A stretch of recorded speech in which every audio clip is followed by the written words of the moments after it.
BCom part second के विद्यार्थियों का कॉर्पोरेट अकाउंटिंग की क्लास में एक बार पुनः स्वागत है।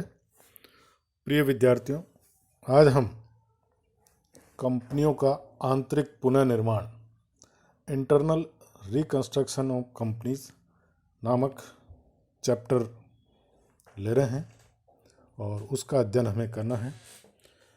कंपनियों का आंतरिक पुनर्निर्माण यानी जैसा आप जानते हैं कि कंपनी एक कृत्रिम व्यक्ति है और इसका निर्माण कंपनी अधिनियम के तहत होता है। सामान्यतः एक सामान्य व्यक्ति की तरह ही कंपनी के जीवन काल में कई आर्थिक परिवर्तन होते हैं।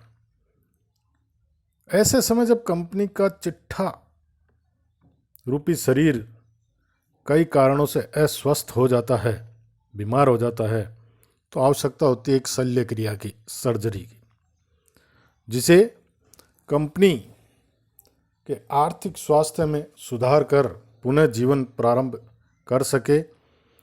इसी शल्य चिकित्सा को यहाँ आंतरिक पुनर्निर्माण की संज्ञा दी गई है। तो पुनर्निर्माण एक कंपनी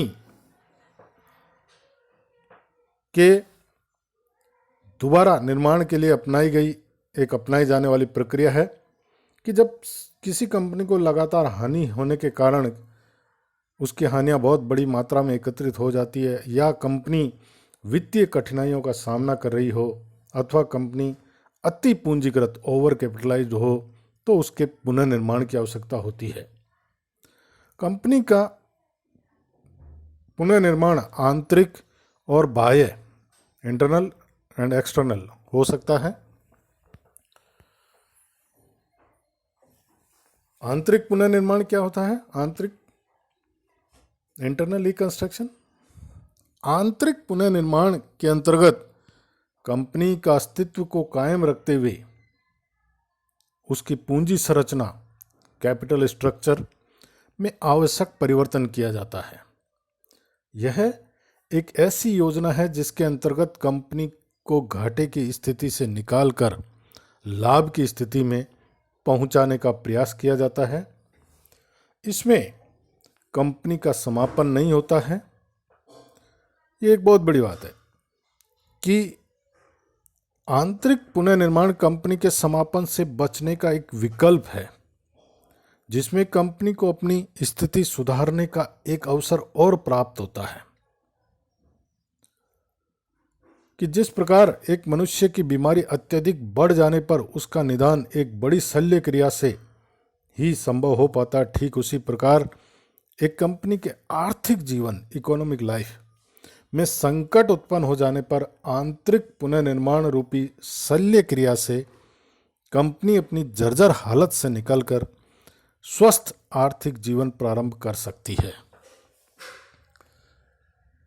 तो यह कंपनी के समापन से बचने का एक विकल्प है और कंपनी को अपनी आर्थिक स्थिति सुधारने का एक और अवसर जो है आंतरिक पुनर्निर्माण से प्राप्त होता है।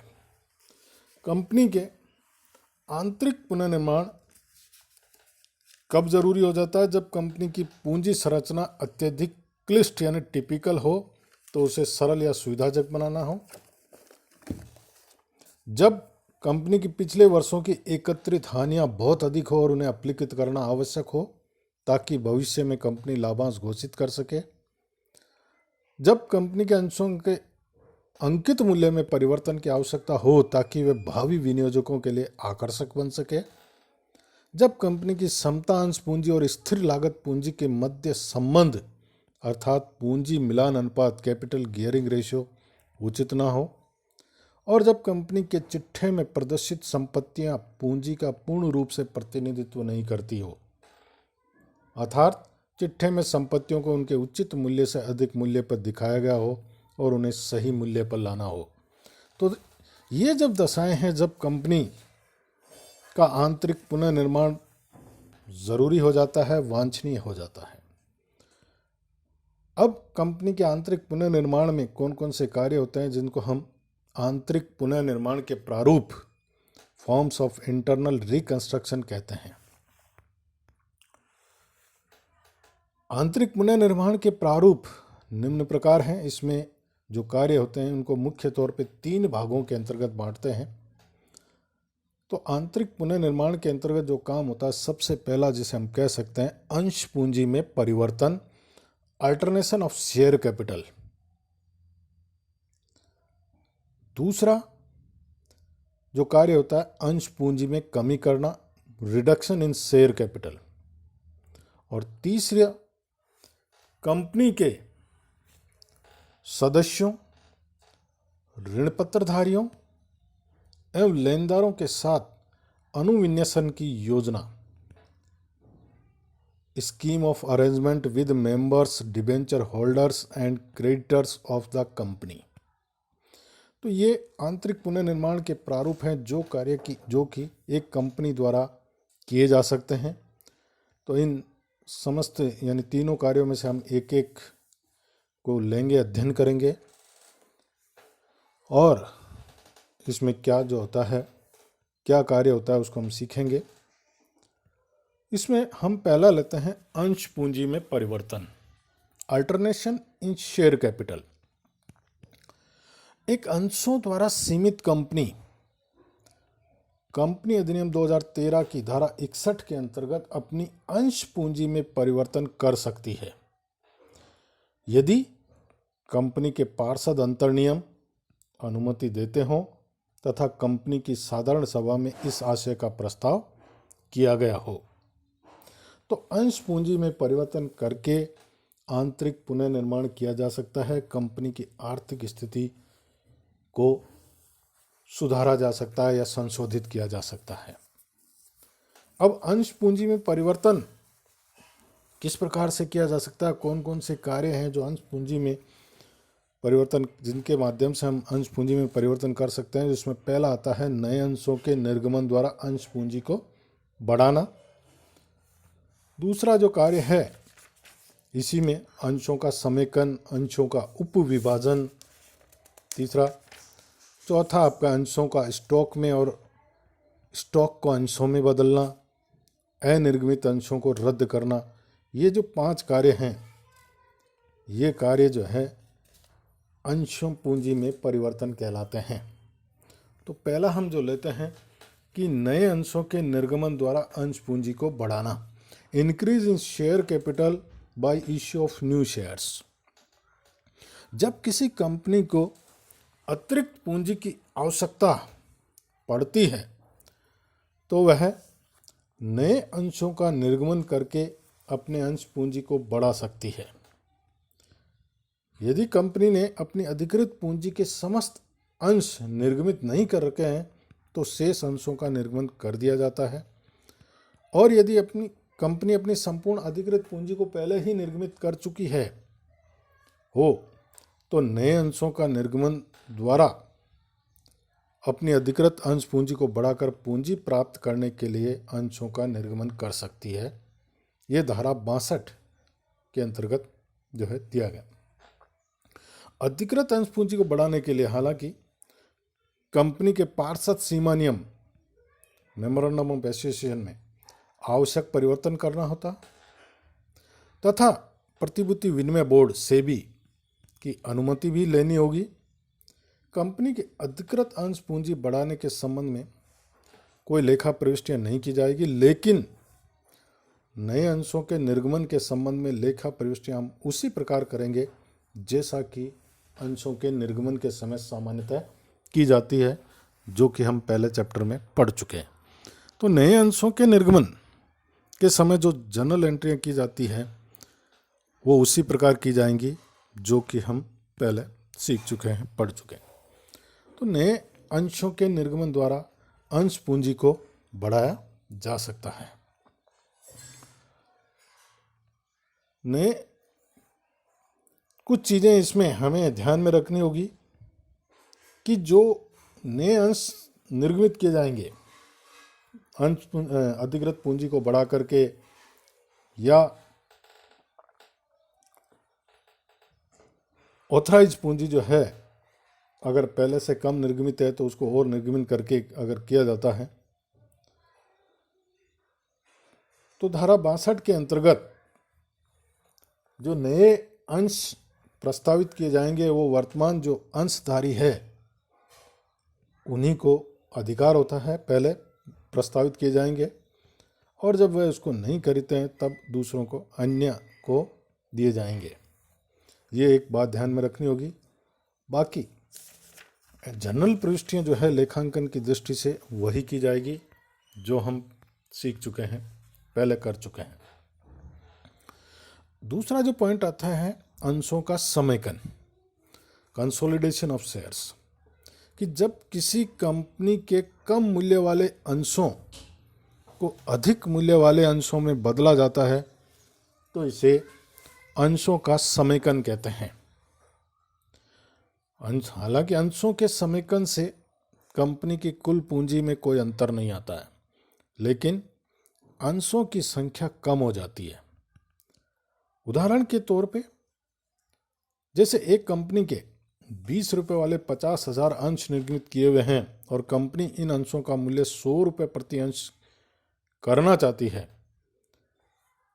तो 20 रुपये के पुराने 5 अंशों के बदले एक नया अंश बन जाएगा और समेकित जो संख्या है वो 50,000 के स्थान पे 10,000 रह जाएगी।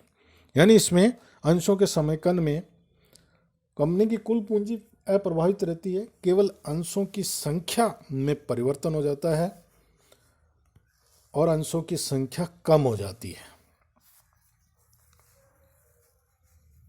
निर्गमित अंश अंशदत्त होने पर समेकन के पश्चात भी उनके प्रदत्त मूल्य और अंकित मूल्य का अनुपात पूर्ववत ही रहना चाहिए। ये एक ध्यान रखने वाली चीज है इसी में।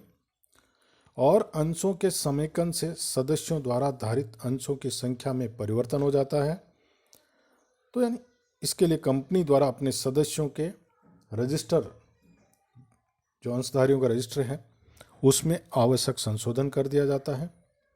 और ऐसी दशा में एक जनरल प्रविष्टि यानी लेखा प्रविष्टि की जाती है। वो निम्नानुसार है: all denomination share capital account DR to new denomination share capital account, यानी पुराने जो अंश थे उनको हम नए अंकित मूल्य के अंशों में उनको परिवर्तन किया जाता है।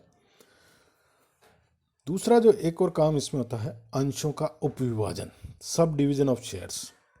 अंशों के समेकन का उल्टा है एक तरह से, कि जब कंपनी के अंशों को कम मूल्य वाले अंशों में विभाजित किया जाता है तो इसे अंशों का उपविभाजन कहते हैं। अंशों का कम मूल्य वाले अंशों में विभाजित करने का कंपनी की कुल पूंजी पर भी कोई प्रभाव नहीं पड़ता है, लेकिन इससे अंशों की संख्या बढ़ जाती है।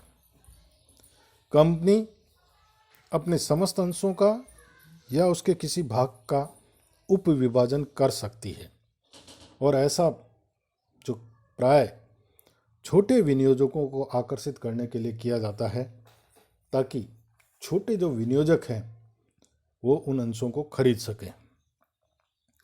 यदि कंपनी द्वारा आंशिक प्रदत्त अंशों को उपविभाजित किया जाता है तो विभाजन के पश्चात उन अंशों के चुकता मूल्य और अंकित मूल्य के अनुपात में परिवर्तन नहीं होना चाहिए।